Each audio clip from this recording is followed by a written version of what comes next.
आज इस वीडियो में आपको एक ऐसा सिम्टम मस्कुलर डिस्ट्रॉफी का बताएंगे जो कि बहुत ही पेक्यूलियर और बहुत ही स्पेसिफिक सिम्टम होता है मस्कुलर डिस्ट्रॉफी का।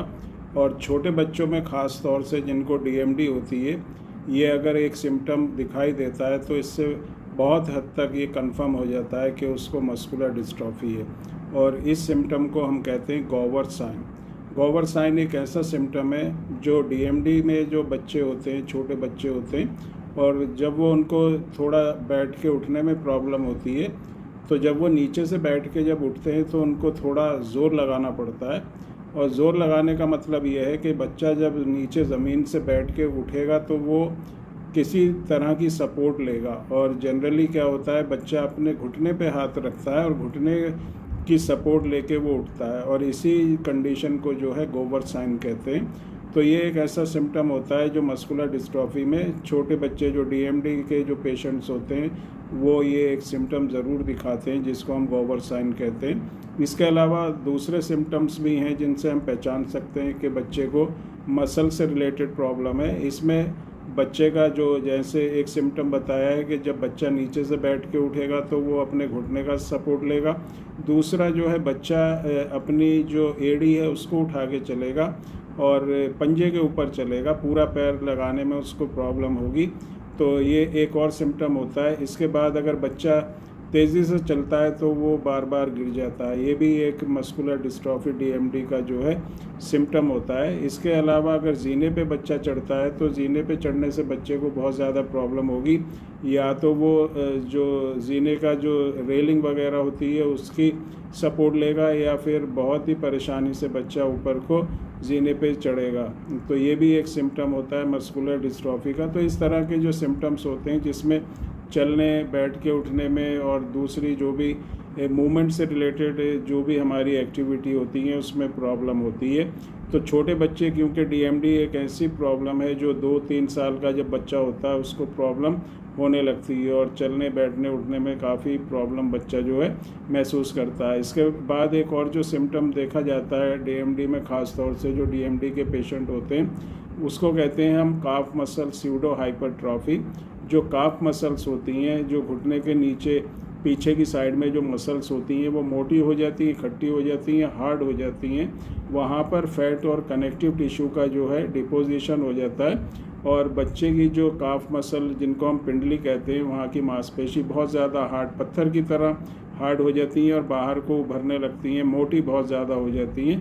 तो ये भी एक सिम्टम होता है मस्कुलर डिस्ट्रॉफी, ख़ास तौर से जो डीएमडी होती है उसका। मसल्स जो है वीक होने लगती हैं, मसल्स में ताकत बिल्कुल ख़त्म होने लगती है, और जैसे जैसे टाइम बढ़ता है ये प्रॉब्लम बढ़ती रहती है, क्योंकि एक प्रोग्रेसिव डिजीज़ है, टाइम के साथ बढ़ने वाली प्रॉब्लम होती है। प्रोटीन की कमी होने लगती है, जो डिस्ट्रोफिन प्रोटीन होता है, जो मांसपेशी की ताकत के लिए ज़रूरी होता है, उसको जो जीन कोड करती है, जिसको हम डिस्ट्रोफिन जीन कहते हैं, उस जीन में म्यूटेशन होता है, और इसी की वजह से जो ये है प्रॉब्लम होने लगती है। जो डिस्ट्रोफिन प्रोटीन होता है वो फिर बॉडी के अंदर नहीं बनता, और मसल्स में ताकत जब ही रहेगी जब आपकी बॉडी के अंदर ये प्रोटीन होगा, क्योंकि मसल्स की ताकत के लिए प्रोटीन का होना बहुत ही ज़रूरी है।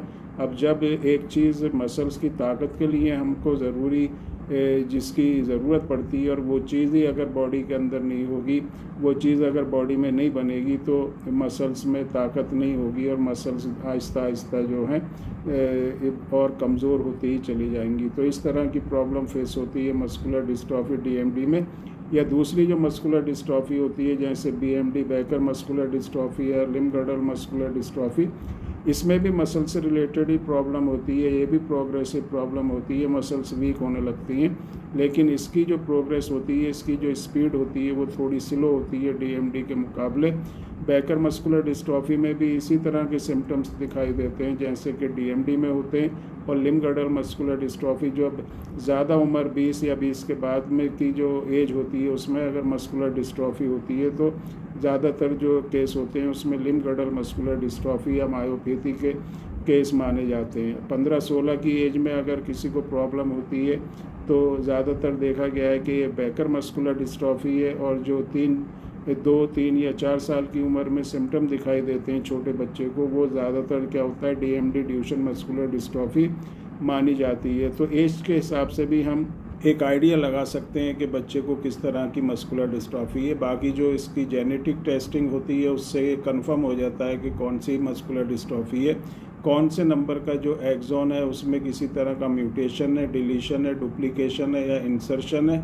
इस तरह से इस प्रॉब्लम को हम पहचान सकते हैं। अब इसके जो ट्रीटमेंट है, इसका जो किस तरह से हम इसको ठीक कर सकते हैं, तो उसके लिए जो होम्योपैथिक मेडिसिन ही बेस्ट ऑप्शन होता है। और होम्योपैथी में बहुत ही अच्छी ऐसी मेडिसिन आती हैं जिनको देने के बाद जो है इसकी प्रोग्रेस स्लो होती है, कंडीशन में इम्प्रूवमेंट होता है, मसल्स जो होती हैं रिवाइव होती हैं, मसल्स में ताकत आती है, और जिसको भी मस्कुलर डिस्ट्रॉफी होती है उसकी ये प्रॉब्लम आहिस्ता आहिस्ता जो है उसमें काफ़ी हद तक इम्प्रूवमेंट इन मेडिसिन से होता है। तो उम्मीद करते हैं आज का वीडियो आपके लिए इन्फॉर्मेटिव रहा होगा।